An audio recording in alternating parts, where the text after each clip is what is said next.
Imagine spending 12 years in the US.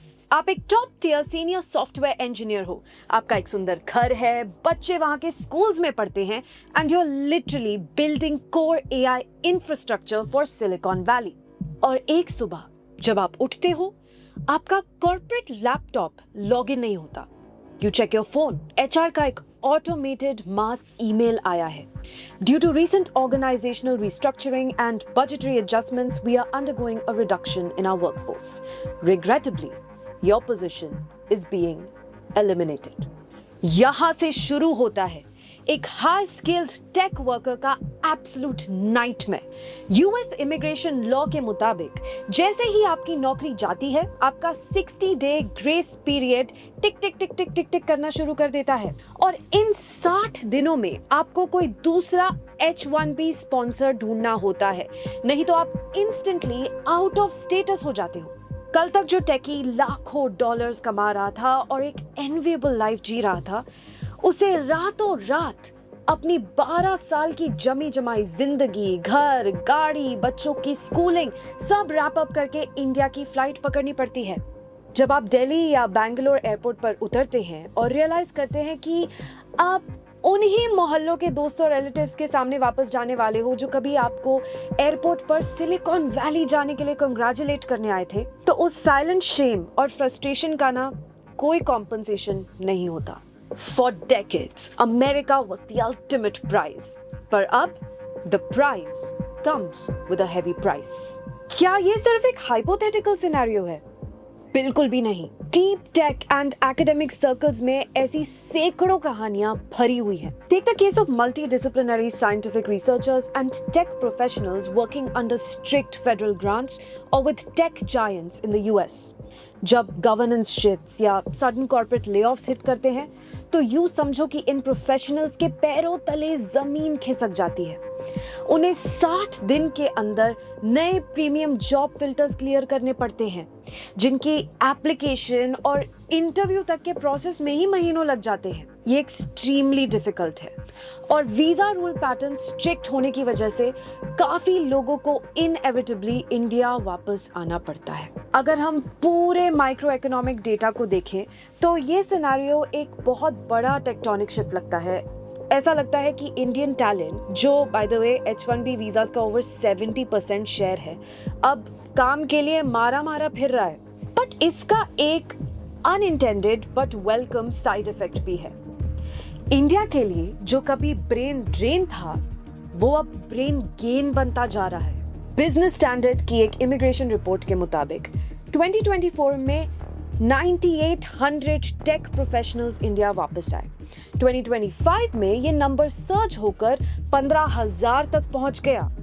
और अगर 2026 year to date का डेटा देखें तो सिर्फ शुरुआती महीनों में ही 7300 इंजीनियर्स ऑलरेडी वापस आ चुके हैं। लीविंग एंड रिटर्निंग के बीच का गैप लगातार कम हो रहा है, जिसे एक्सपर्ट्स अब ब्रेन सर्कुलेशन कह रहे हैं। It's like an ocean tide turning back towards the shore. अब यहाँ पर एक बड़ा सवाल उठता है। यूएस की इकोनॉमिक ग्रोथ और उनका हाई टेक R&D हिस्टोरिकली इसी H1B टैलेंट पर डिपेंडेंट रहा है। सिलिकॉन वैली की पूरी इकोनॉमी इसी ग्लोबल टैलेंट के दम पर चलती है।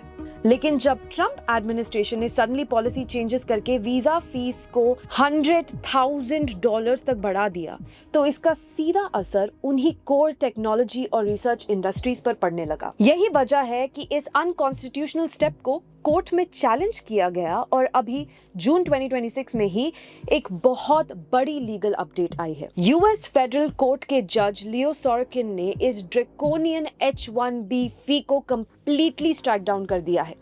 इसे एक अनलॉफुल टैक्स बोलते हुए जो बिना कांग्रेशनल अप्रूवल के लगाया गया है।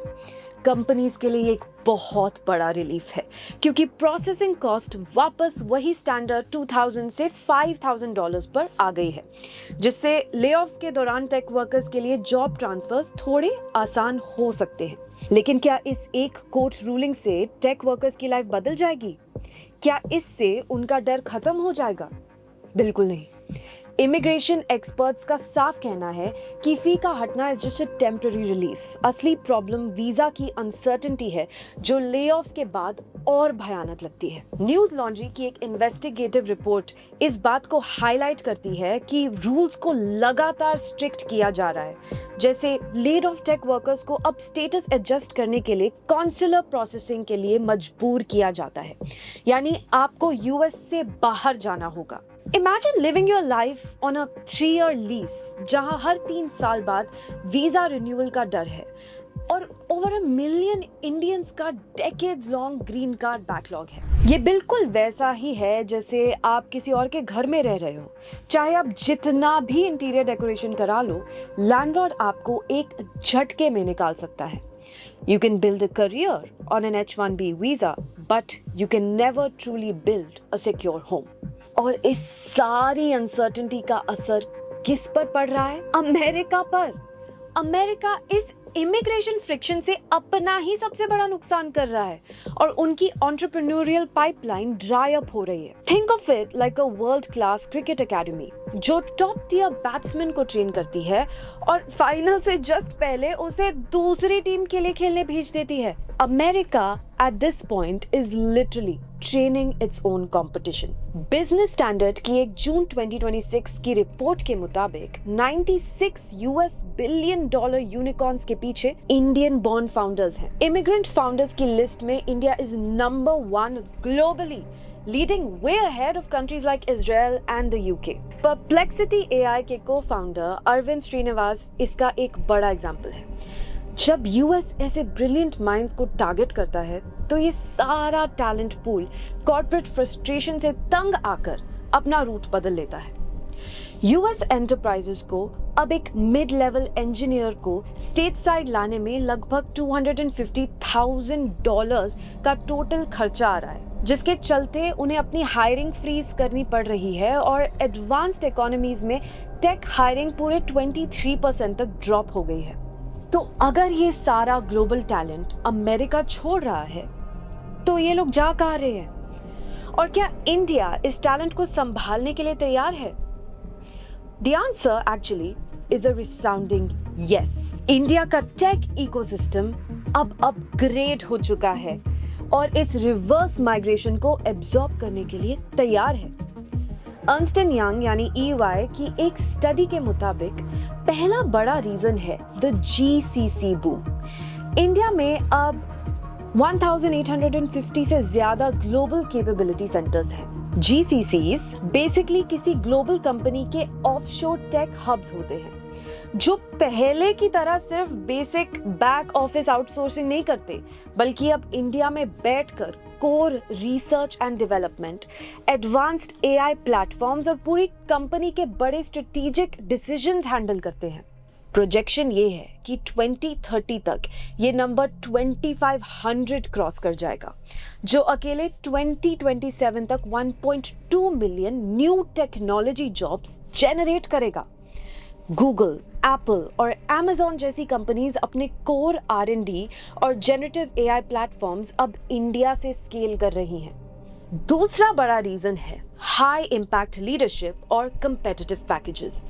रिटर्नीज को अब डायरेक्ट लीडरशिप मैंडेट्स मिल रहे हैं और सीनियर AI लीडर्स इजीली 2 से 2.5 करोड़ एनुअली अर्न कर रहे हैं। अब यहाँ परचेसिंग पावर पैरिटी का असली खेल समझिए। अगर आप लेट्स से सैन फ्रांसिस्को में $200,000 कमा रहे हो तो वहाँ के रेंट्स, टैक्सेस और हाई कॉस्ट ऑफ लिविंग के बाद आप शायद एक नॉर्मल लाइफ जिएंगे। पर जब आप वही टैलेंट लेकर इंडिया आते हो और 2 करोड़ का पैकेज लेते हो तो परचेसिंग पावर पैरिटी के हिसाब से आपकी स्पेंडिंग पावर यूएस के $250,000 से भी ज्यादा हो जाती है। इंडिया में इस पैसे का मतलब है गेटेड कम्युनिटीज में luxury apartments, full time domestic help और top tier international schooling for your kids. It's like moving from a cramped studio apartment in Manhattan to a sprawling villa in Bangalore. यही वजह है कि अब elite educational service के मुताबिक IIT graduates का mindset भी बदल रहा है। Instead of leaving for the US to specialize purely in engineering, they want to stay back, combine their technical skills with advanced local management degrees, and build directly in India. So, what is the logical conclusion to this entire shift? Geopolitics और corporate structural shifts ने मिलकर एक ऐसा point create कर दिया है जहां the American dream अब universal नहीं रहा. US टेक सेक्टर के लेऑफ्स और स्ट्रिक्ट पॉलिसीज प्रोफेशनल्स को पुश कर रही हैं और इंडिया का डिजिटल इंफ्रास्ट्रक्चर बूम उन्हें पुल कर रहा है. लेकिन यहाँ एक और इम्पोर्टेंट पॉइंट आता है. क्या इसका मतलब ये है कि यूएस की यूनिवर्सिटी से पढ़ना अब बेकार हो चुका है? बिल्कुल भी नहीं. एक टॉप टियर अमेरिकन डिग्री की वैल्यू आज भी उतनी ही है. यूएस डिग्री का मतलब अब चेंज हो चुका है. ये डिग्री आपको सिर्फ एक अमेरिकन ग्रीन कार्ड नहीं दिलाती बल्कि ग्लोबल मोबिलिटी दिलाती है.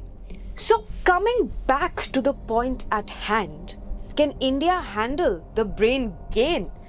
लेट्स बी ऑनेस्ट, इंडिया को इस रिवर्स माइग्रेशन ट्रेंड को फुल्ली लेवरेज करने के लिए अभी भी मिड लेवल मैनेजर बॉटलनेक्स को खत्म करना होगा, जहां डिमांड थोड़ी कम है, और डीप टेक कोलैबोरेशन के लिए रिसर्च फंडिंग को और बढ़ाना होगा, क्योंकि अभी भी एआई और साइबर सिक्योरिटी में 40 से 55% तक का टैलेंट गैप बना हुआ है. एक बात बिल्कुल साफ है, टैलेंट वहां जाएगा जहां उसे सिक्योरिटी और ऑटोनॉमी मिलेगी. अगर यूएस इमिग्रेशन सिस्टम्स ऐसे ही चोक होते रहे तो टेक इंडस्ट्री का अगला बड़ा एआई रेवोल्यूशन सिलिकॉन वैली में नहीं बल्कि बेंगलुरु, हैदराबाद या दिल्ली एनसीआर के टेक पार्क्स में चल रहा होगा. So what do you think?